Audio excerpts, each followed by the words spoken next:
All right, my name is Abigail Doro. I am a junior in high school and in Marq, and this is my capstone project on women's suffrage.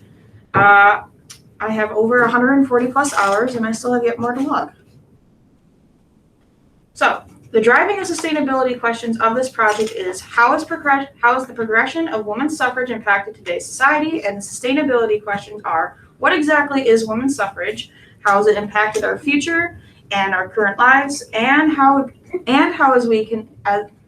can we as individuals help to contribute to the cause?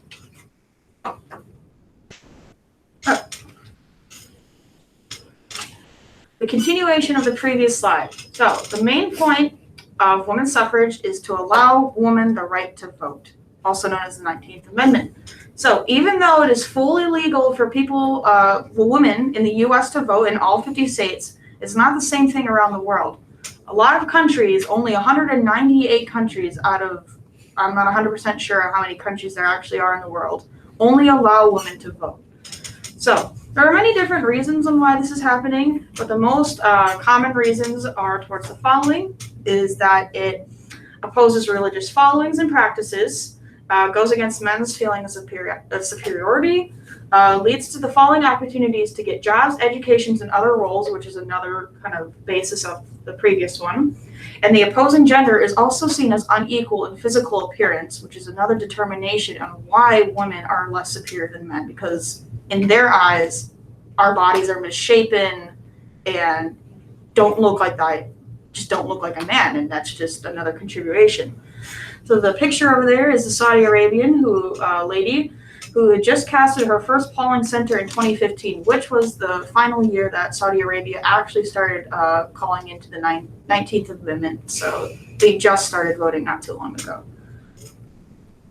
So more than half of the countries around the world have been able to grant women the right to vote before 1960, and each color has corresponded to a nation that has allowed the women to vote. So you can see that the darker colors are the ones that have been sooner, and the brown towards the yellow colors have been the ones that have been quite recent.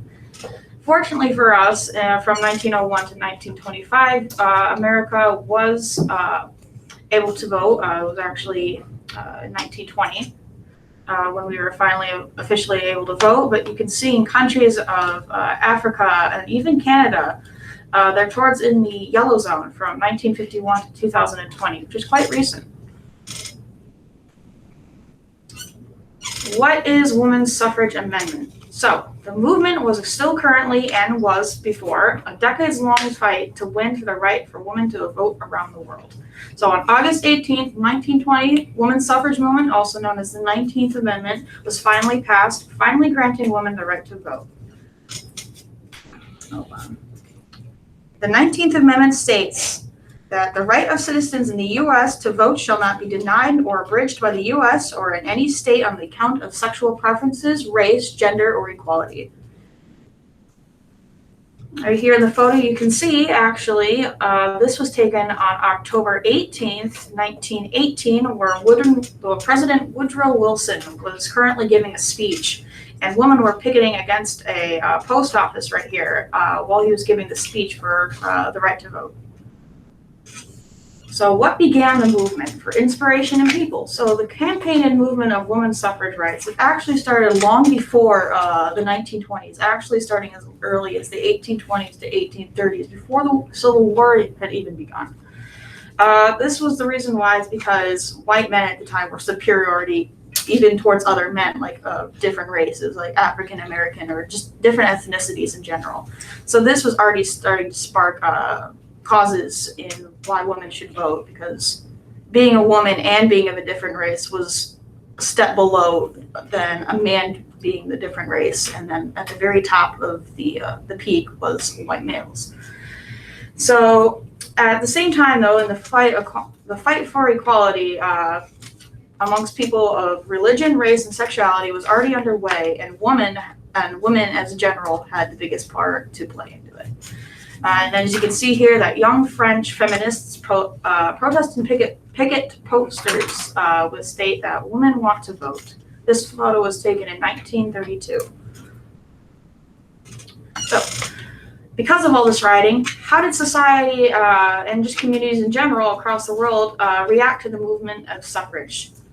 Right here is just a general basis. They had a bunch of different other points of view. Some of it, most of it, unfortunately, was negative, but some of it was positive in some forms. Of course, it would be the communities of women who were actually taking the initiative and protesting. So they were seen to be rebellious and foolish, taking in form and like showing like this is why women, women in general, should not be allowed to vote, because it reflects on their actions that women should not have the right to have a good education or jobs or just have good independence in general because of these reasons. So it kind of backfired on them, but they were resilient because it took over 100 years, but eventually they finally got what they wanted. So as the years progressed on, they saw more and more on how the stereotypical woman's profile was just frowned upon in general. It's called the cult of true womanhood, which was seen as being submissive and petite and pretty and just a good housewife, someone that should be in the kitchen, should have a family, should only associate with other women, and should take no interest in any form of jobs or independence. And to the right here, this is actually a magazine page from the early 1920s that shows that housewives were actually encouraged by social media. Well, I guess not media at the time, just by magazines and just in general, that being a good housewife was the ideal peak of womanhood. But as the years went on, they decided to rebel more and more against it. So, and of course, when a movement is as large as the 19th Amendment, there are definitely going to be well-known icons and participants. These are just 4 out of the dozens and dozens and dozens of icons that were known to lead the movement around the world, but these are just 4 highlights. So right here we have Susan B. Anthony. I had actually done quite a bit of research on her. And I have some art in a booklet going on, but that would be a little hard for me to show you guys, so I decided to just talk about her in general. So what makes her the number one, actually, most influential woman suffragette is because that she was a reformer and a women's rights activist who played a vital and pivotal role in the 19th Amendment. She was born to a Quaker family, which is somebody who already believes strongly in social equality. And so she began collecting anti-slavery petitions at the early age of 17 years old. And because of this, she actually got to gain access to the signing and copying of the 19th Amendment itself. Next, we have Ida B. Wells. She was actually one of many African-American women suffragettes who also played a very large role in icons. And she served her purpose as an American investigative journalist. She was also a teacher and educator, and an early leader in the civil rights movement. And she was even the founder of National Association for the Advancement of Colored People, which is another movement that was being protested for right along the women's suffrage one. Then we have Luceretta Mott. She was another very well-known icon for women's suffrage.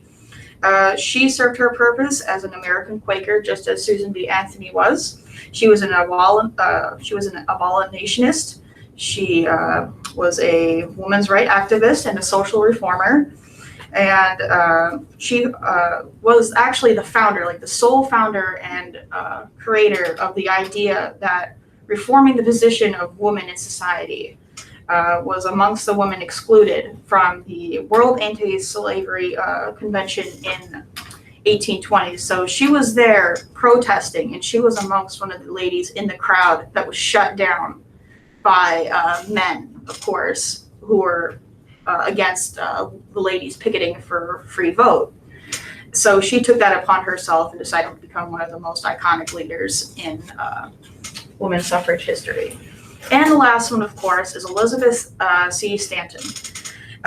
She was a leader of women's right movement in the U.S. during the mid to late 1800s, and she is actually the #1 main force behind the 1884 Siena Falls Convention, which is the sole purpose of discussing women's rights. And she was even an author of a book called The Declaration of Sentiments. You can actually still find that in the school library. I found it out and you can check it out. So, the main purpose is, why is gender equality important in the first place? So, gender equality is a noun, and it is when people of all genders have equal rights, responsibilities, opportunities, where age, race, and sexual preferences play no role in discrimination. Why it's important.